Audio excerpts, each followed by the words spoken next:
See, that you chose keke over Benz doesn't mean that you won't cry. For my non-Nigerian audience, this means that the fact that you're choosing the cheaper or less prestigious option doesn't mean that you won't suffer.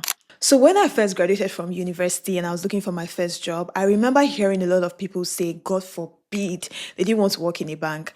And apparently banking had a reputation for being so stressful and that you wouldn't have a life. So naturally, I kind of inherited that mindset. I was like, yeah, God forbid, I don't want to work in a bank. I don't want to be stressed out.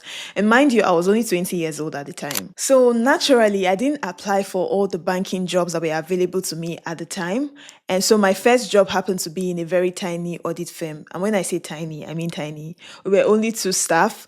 And I remember the clients were stationed with being verbally abusive and a little scary. And I also remember leaving work around 6 p.m. ish and seeing bankers that I didn't want to be like sitting in the same bus like me. And one day I just had to ask myself, wait, am I not suffering here too? Am I not going through the same level of stress for like 1/3 of the pay? So me, I advised myself and I applied to a bank.